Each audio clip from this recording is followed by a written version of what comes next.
Hello, today we will discuss an important topic that's BOP from International Finance. What's BOP? All of us know it's balance of payment. It's an accounting statement, right? We can say it's a macro level statement. It will show inflow and outflow of foreign exchange. Inflow and outflow are there. So we can say inflow of foreign exchange, that's a positive entry, right? We need to credit it. Okay, then outflow of foreign exchange, that's a negative entry. We need to debit it.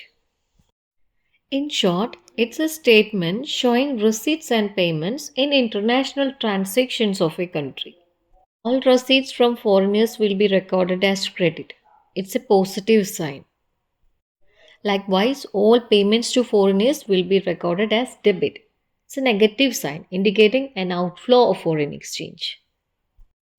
So, it is an accounting record of a country's trade in goods, services, and financial assets with the rest of the world during a particular time period. Okay, now tell me some examples of credit transactions. Obviously, exports. It includes inflow of cash, right? Then, income received from investments abroad, gifts received from foreign residents, aid received from foreign governments are all credit transactions, which includes inflow of cash. Then, can you tell me some examples for debit transactions? Definitely, imports will come. Then what? Income paid on the investments of foreigners, gifts to foreign residents, aid given by the government. All these are examples for debit transactions. Now, let's have a look at the components of POP. First one is current account. In this account, we record the real income of one country shifted to another country. That is, current account records the receipts and payments of foreign exchange. It includes export and import of visibles, export and import of invisible, unilateral payments, investment income, and non monetary movement of gold. And most importantly, this current account includes one more item. It's a question from 2023 Management Net. The item is the remittance for living expenses of dependents residing abroad. That is, if your parents or spouse or children residing in abroad and you are giving a certain sum for their maintenance or living expenses, that will be included in this current account. Okay. Then, in current account, first item is export and import of visibles. What does it mean, visibles? Visible mean export and import of tangible items. Tangible means we can see, we can touch. For example, visible trade is trade in goods such as oil, machinery, food, clothes, jewelry, etc. Next is export and import of invisible. Invisible means services. That is, items which cannot be seen, felt, touched, or measured. For example, services of shipping, banking, insurance, customer service outsourcing, medical tourism, etc. Next one, unilateral payments.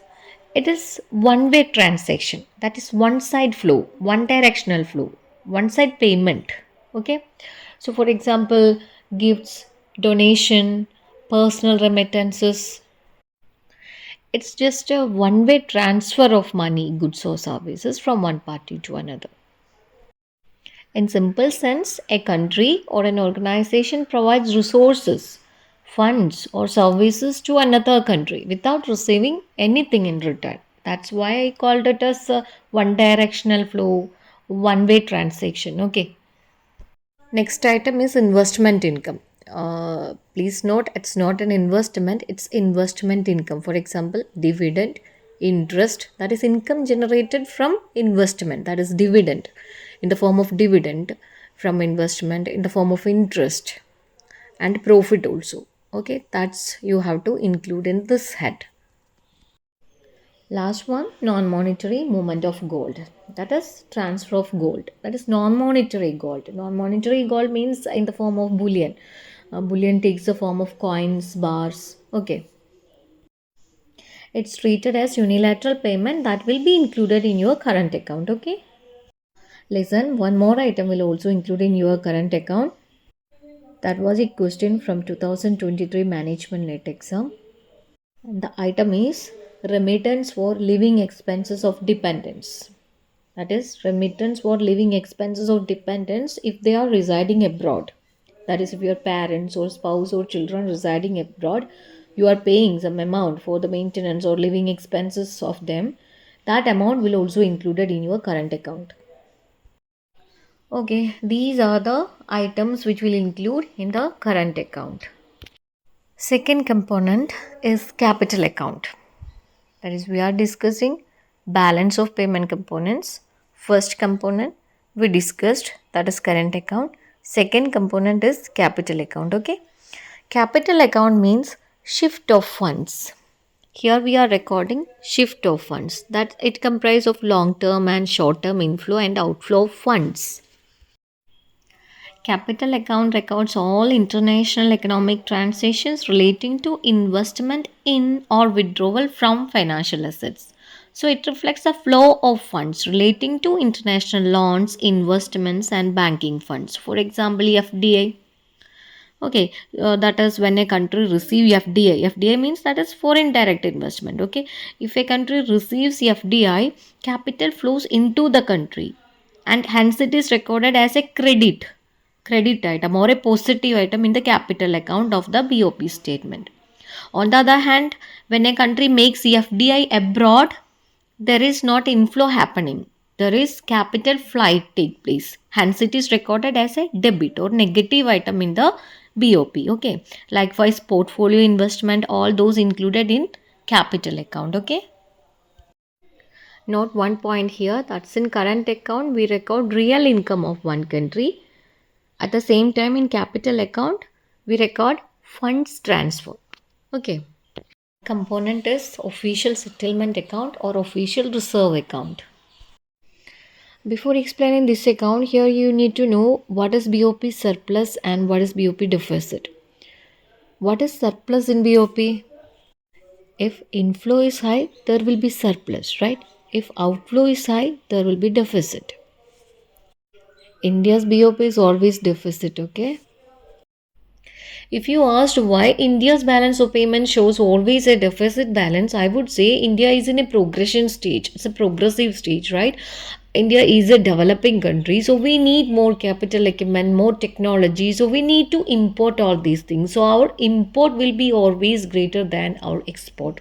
So there will be outflow, increase in the outflow. So that's why our balance of payment always shows a deficit balance. Okay. Then what's the role of official reserve account here? That is, if the overall BOP is in surplus, the surplus gets added to the official reserve account. If the overall BOP is in deficit, the official reserve account gets reduced by the deficit amount. That is, this official reserve account will be used in the case of BOP disequilibrium. And what is this BOP disequilibrium? What are the causes and what are the remedies available? I will discuss in the final part of this video. Okay. Last component of current account is errors and omission account. This item also known as statistical discrepancy. That is, while preparing balance of payment, majority of transactions are estimates. There is a lot of chances for statistical mistake or statistical discrepancies, right? It may be due to difficulty in data collection, lead or lag transactions, unrecorded illegal transactions. So once statistical discrepancy is identified, the overall balance can be arrived at. In simple sense, we will add a negative figure for avoiding statistical discrepancies. For your understanding, I will tell you an example. You are familiar with QT subject, right? That is in quantitative techniques, there is regression equation, okay? There we add an error term to the equation. Likewise, a negative figure will be added along with the current and capital account to arrive at the overall balance, okay? Why it is doing that is for avoiding the statistical discrepancies. So these are the components of balance of payment. In next video, I will explain what does BOP disequilibrium and what are the reasons for BOP disequilibrium and mechanisms for correcting BOP disequilibrium. Okay.